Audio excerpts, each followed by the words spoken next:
Good morning students.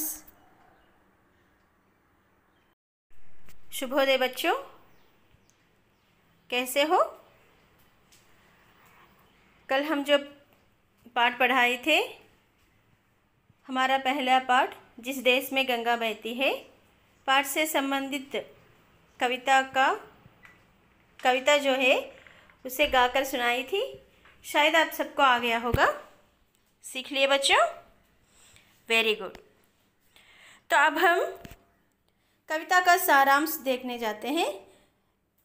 यहाँ पर जो कविता है इसका भावार्थ क्या है जानने की कोशिश करते हैं। ఓకేనా? देखो చూడండి అమ్మా, నేను ఆల్రెడీ మీకు పోయిమ్ అనేటువంటిది ఎలా పాడాలి, కవి పరిచయ, నెక్స్ట్ పోయిమ్ ఎలా పాడాలి అనేటువంటిది చెప్పడం జరిగింది. సో నెక్స్ట్ ఇప్పుడు మనం కవితా పాట భావార్థం ఏంటో తెలుసుకునే ప్రయత్నం చేద్దాం. होठों पे सच्चाई रहती है जहाँ दिल में सफाई रहती है. हम उस देश के वासी हैं जिस देश में गंगा बहती है. చూడండి అన్న, హోటోం పే, హోట్ అంటే ఏంటి? లిప్స్, పెదవులు. పే అంటే పైన, పెదవుల పైన. సచ్చాయి, సచ్చాయి అంటే ఏంటి? నిజం, ట్రూత్ అనేటువంటిది. రెహతీ హే ఉంటుందంట. హోటో పే సచ్చాయి రెహతీ హే, హోటో పే సచ్చాయి రెహతీ హే, పెదవుల పైన ఎప్పుడు కూడాను నిజమే ఉంటుందంట, అంటే నిజమే మాట్లాడతారంట. జహా దిల్ మే సఫాయి రెహతీ హే, జహా ఎక్కడైతే, దిల్ మే హృదయంలో, మన హార్ట్లో, సఫాయి రెహతీ హే, సఫాయి అంటే ఏంటి? పరిశుభ్రత, క్లీన్లీనెస్. అంటే క్లీన్లీనెస్ అంటే హృదయంలో క్లీన్లీనెస్ ఏంటి అంటే దేని పట్ల అయినా సరే, ఎవరి పట్ల అయినా సరే ఎటువంటి భేదభావం లేకుండా, కల్మషం లేకుండా, ఎటువంటి కల్మషం లేకుండా, ద్వేషం లేకుండా, ఈర్ష ద్వేషాలు ఏవి లేకుండా ఉండటమే పరిశుభ్రంగా ఉండటం. ఎవరి పట్ల కానివ్వండి, దేని పట్లైనా కానివ్వండి, దురాశ, ద్వేషము,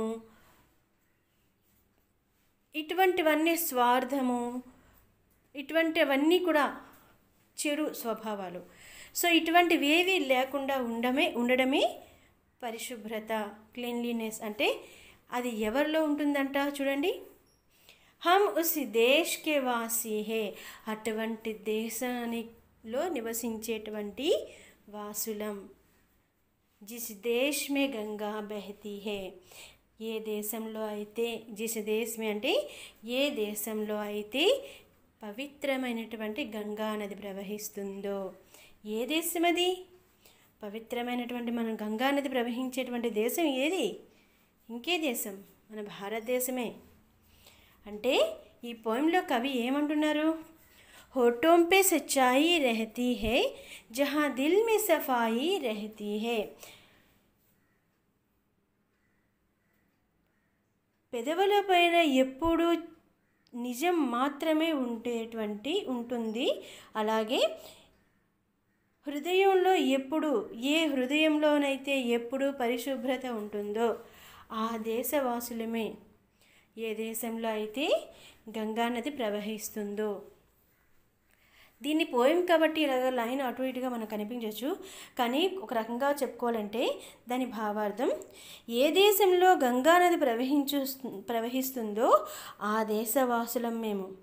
మా పెదవులపై నిజాయితీ మాత్రమే ఉంటుంది, నిజం మాత్రమే ఉంటుంది. మా హృదయాలు పరిశుభ్రంగా ఉంటాయి, అంటే ఎటువంటి కల్మషము లేకుండా ఉంటాయి అని మన భారతదేశం కోసం, మన భారతదేశంలో నివసించేటువంటి భారతీయుల కోసం ఇక్కడ కవి చెప్తున్నారు. అలాగే సెకండ్ స్టాంజా చూడండి.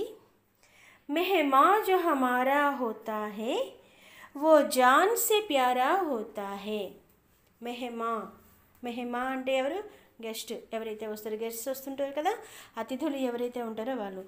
జో హమారా, ఎవరైతే అతిథులు ఉంటారో, హమారా మా యొక్క, అంటే మా ఇంటికైనా రావచ్చు, మన ఇంటికి వచ్చేటువంటి అతిథులనే మనం ఎంతో మర్యాదిస్తూ ఉంటాం, అవునా కదా. ఓ జాన్ సే ప్యారా హోతా హే, ప్రాణానికంట ఎక్కువంట. జాన్ సే అంటే ప్రాణం కన్నా వాళ్ళు ఎక్కువ. ఎవరికి? భారతీయులకి. అలా ఎందుకు అంటున్నారు? అతిథులని మన భారతదేశంలో, మన హిందూ సంప్రదాయంలో ఎంతో గౌరవం ఉంటుంది. అతిథి దేవో భవ, అతిథులు భగవంతునితో సమానము అని అంటూ ఉంటారు, అవునా కదా. ఎవరైనా సరే ఇంటికి వస్తే వాళ్ళు భగవంతునితో సమానం. వాళ్ళకి అప్పుడు మనం ఏది ఇవ్వగలిగితే, కనీసం మంచి నీళ్ళైనా ఊరికినే పంపించకూడదు అని అంటారు. కనీసం మంచి నీళ్ళైనా సరే ఇచ్చి వాళ్ళకి పంపించాలి. అంత గొప్పగా అతిథులని భగవంతుని స్వరూపంగా భావించేటువంటి దేశం ఏదైతే ఉందో అది మన భారతదేశమే. ఆ అతిథులు మన ఇంటికే వచ్చిన వాళ్ళు కావచ్చు, లేదా మన భారతదేశంలోనే అడుగుపెట్టిన వాళ్ళు కావచ్చు. ఎందుకు అలా అంటున్నాం? మన భారతదేశంలో ఎంతోమంది గొప్ప గొప్ప వ్యక్తులు వస్తూ ఉంటారు. అదర్ కంట్రీస్ నుంచి కూడాను చీఫ్ మినిస్టర్స్ వస్తూ ఉంటారు. మీకు ఐడియా ఉందో లేదో, రిపబ్లిక్ డే రోజు మనకి అదర్ కంట్రీస్ నుంచి ఎవరినైనా సరే మనం ఇన్వైట్ చేస్తూ ఉంటాం. ఇన్వైట్ చేసేటప్పుడు వాళ్ళకి తగినటువంటి బందోబస్తు అంతా కూడా, సెక్యూరిటీ కూడా మనమంతా కూడా ఇవ్వడం జరుగుతూ ఉంటుంది. అంటే వాళ్ళు మన అతిథులుగా మన భారతదేశానికి మనం పిలిచిన తర్వాత వాళ్ళు మళ్ళీ వాళ్ళ దేశానికి క్షేమంగా వెళ్ళేంత వరకు కూడా వాళ్ళకి సెక్యూరిటీ అనేటువంటిది ఎంత స్ట్రాంగ్గా ఉంటుందో ఒకసారి అబ్జర్వ్ చేయండి. ఎప్పుడైనా న్యూస్లో చూడండి. వాళ్ళని కాపాడడం కోసం మన భారతీయులు, మన సైనికులు, మన సోల్జర్స్ ఎవరైతే ఉన్నారో ఎంతోమంది కాపలా కాస్తూ ఉంటారు, అబ్జర్వ్ చేస్తూ ఉంటారు, సెక్యూరిటీగా ఉంటారు. అంటే దానికి అర్థం ఏంటి? వాళ్ళని కాపాడడం కోసం మన ప్రాణాలు కూడా అక్కడ బలిస్తున్నాం. మనని ప్రాణానికి మించినటువంటి వాళ్ళు మన భారతీయులు, అవునా కాదా. అందుకే ఇక్కడ చెప్తున్నారు. అలా తీసుకుంటే ఎవరైనా సరే అతిథులు మనకి ప్రాణానికి మించి అనే చెప్తున్నారు. సదియోं से सभी कुछ वो जान से प्यारा होता है, ज़्यादा का नहीं लालच हमको, थोड़ी में गुजारा होता है, ज़्यादा का नहीं, ज़्यादा ఎక్కువగా, నహీ లాలచ్ హమ్కో ఏమీ లేదట. ఏంటి లాలచ్? అత్యాశ. అంటే భారతీయులు ఎప్పుడు కూడాను అతిగా ఆశపడరట, దేని నుంచి కూడాను ఏది కూడా అతిగా ఆశించరంట. థోడేమే గుజారా హోతా హే, థోడేమే కొద్దిలోనే, గుజారా హోతా హే కొద్ది దాంట్లోనే సరిపెట్టుకుంటూ ఉంటారంట. చాలా తక్కువగా ఏది ఉన్నా సరే దాంతో ఎలాగైనా సరే సరిపెట్టుకునేటువంటి గుణం మన భారతీయులకు ఉందంట.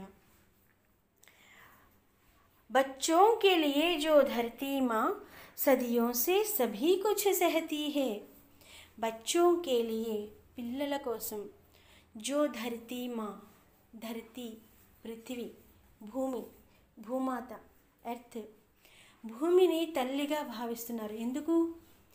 సృష్టి పుట్టినప్పటి నుంచి కూడా ఈ భూమి అనేటువంటిది ఉంది, అవునా. ఈ భూమి మీద ఇప్పటి వరకు కూడా ఎంతమంది పుట్టారో, ఎంతమంది మరణించారో, ఎంతమందిని ఈ భూమి భరిస్తూ వస్తుందో చూడండి. అందరికీ ఆమె తల్లి. ఇంతమంది, ఇంత జనాలందరూ కూడాను ఆమె పైన నివసిస్తున్నారు. ఆమెనే ఆధారంగా చేసుకొని ఈరోజు మనం ఉన్నాం. ఒకలా ఇద్దరా? సృష్టి ఎప్పుడుది? ఇంతవరకు తీసుకుంటే కొన్ని వేల కోట్లు, కొన్ని లక్షల కోట్లు అయ్యుండొచ్చేమో. ఇంతమందిని కూడాను ఆమె తల్లి. బచ్చోంకే లియే, మనమందరము కూడాను ఆవిడికి బిడ్డల్లాంటి వాళ్ళం. సో బచ్చోంకే లియే జో ధరతీ మా సదియోं से, సంవత్సరాల నుంచి, కొన్ని వేల సంవత్సరాల నుంచి కూడాను సభీ కుచ్ సహతీ హే, అన్నీ భరిస్తుంది. భరించడం అంటే తల్లి మాత్రమే చేయగలిగినటువంటిది. భూమి మీద మనకు ఆసరా ఇచ్చింది భూమి మీద. అలా అటువంటి భూమి పైన నిలబడినటువంటి మనం ఊరికనే ఉండగలుగుతున్నామా? గుణపాలతో త్రవ్వట్లే, గెంతట్లే పరుగులు తీయట్లే నొప్పివేద తల్లికి. అయినా సరే పిల్లలమి మన బిడ్డలే అనేటువంటి ఒక భావనతో ఎన్ని తప్పులు చేసినా మనం తల్లిగా ఆమె మనల్ని భరిస్తూనే ఉంది. అంత గొప్పగా భూమిని కూడా తల్లిగా భావించి అంత గొప్ప స్థానాన్ని ఇచ్చినటువంటి, అంత గౌరవ మర్యాదలు ఇచ్చినటువంటి దేశం ఏదైనా ఉన్నది అని అంటే అది కూడా మన భారతదేశం. హమ్ ఉస్ దేశ్ కే వాసి హే, అటువంటి దేశానికి వాసులం అనమాట. అటువంటి దేశంలో నివసించేటువంటి వాళ్ళం. జిస్ దేశ్ మే గంగా బహతీ హే, ఏ దేశంలో అయితే గంగా నది ప్రవహిస్తుందో. అంటే ఎలా చెప్పాలి ఇది? మేము ఏ దేశంలో అయితే మనమందరం కూడా ఏ దేశంలో అయితే జీవిస్తున్నామో ఆ దేశ పౌలం, ఏ దేశంలో అయితే గంగా నది ప్రవహిస్తుందో ఆ దేశంలో నివసించేటువంటి ఇండియన్స్. ఇక్కడ మన భూమాత కూడా తన పిల్లల కోసం శతాబ్దాల నుంచి కూడాను, కొన్ని 1000 years నుంచి కూడాను అంతా భరిస్తుంది, సహిస్తుంది. అటువంటి గొప్ప భారత భూమి బిడ్డలం మనం. ఎంతో గర్వించదగినటువంటి విషయం. నెక్స్ట్, कुछ लोग जो ज़्यादा जानते हैं इंसान को कम पहचानते हैं. कुछ लोग, కొంతమంది ఉన్నారు, సమ్ పీపుల్స్ ఉన్నారు, జో జ్యాదా జాన్తే హే, చాలా తెలుసు అనుకునేటువంటి, చాలా ఎంతో నాలెడ్జ్ కలిగినటువంటి వాళ్ళు, చాలా గొప్ప ఇంటెలిజెన్స్ ఉన్నారు. కానీ ఇన్సాన్ కో కమ్ పెహచాన్తే హే, ఇన్సాన్ కో అంటే మనిషిని కమ్ పెహచాన్తే హే, చాలా తక్కువగా అర్థం చేసుకునేటువంటి వాళ్ళు. ఎంత నాలెడ్జ్ ఉంటే మాత్రం మనిషిని మాత్రం అర్థం చేసుకోవడం అని అంటే నేను ఒక మనిషి పుట్టిగా పుట్టాను, ఒక మనిషిని, నా ఎదురుగా ఉండేటువంటి ఒక మనిషి, ఇప్పుడు నేను తింటున్నాను, భోజనం చేస్తున్నాను, నాకు 12 అయ్యింది, 1 గంట అయ్యింది, 1 o'clock అందరూ భోజనం చేసే సమయం, నేను ఆకలి వేస్తుంది, నేను అన్నం పెట్టుకొని తింటున్నాను. నా ఎదురుగా ఉండేటువంటి మనిషికి కూడాను తను కూడా మనిషి అనేటువంటి భావన నాకు కలిగితే, తనలో ఎటువంటి భావన ఇప్పుడు ఉంది, ఎటువంటి ఆలోచన ఇప్పుడు ఉంది అనేటువంటి నేను గ్రహించగలగాలా లేదా? ఎప్పుడు ఇది జరుగుతుంది? నేను తను ఒకటే, సమానమే అనేటువంటి ఒక భావన, ఎంత జ్ఞానం ఉంటే మాత్రం, ఎంత నాలెడ్జ్ ఉంటే మాత్రం ఎదుటి మనిషిని అంచనా వేయగలం. ఎదుటి మనిషి కోసం అవగాహన లేనటువంటి మనుషులు చాలామంది ఉన్నారు. సో ఈ సమయంలో ప్రతి ఒక్కరు భోజనం చేసే సమయంలో నేను తింటున్నానంటే ఎదురుగా ఖాళీగా కూర్చునేటువంటి మనిషికి ఆకలి వేయదు అనేసి ఎవరైనా చెప్పగలరా? ఖచ్చితంగా చెప్పలేరు. ఎందుకంటే సహజమైనటువంటిది అదంతా కూడాను. అందుకే అంటున్నారు కుచ్ లోగ్ జో జ్యాదా జాన్తే హే, ఎంతోమంది ఉన్నారు, ఎన్నో విషయాలు తెలుసు అన్నట్టుగా ఉంటారు.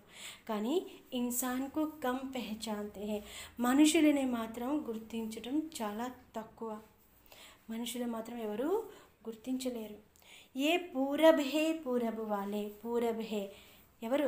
మనమే ఇండియన్స్. ఎందుకు? మన వరల్డ్ మ్యాప్లో మన ఇండియా అనేటువంటిది ఈస్ట్ వైపుగా ఉంటుంది. సో అందుకే మనం పూరబ్ వాసం. ఈస్ట్ ఏమంటారు? పూరబ్.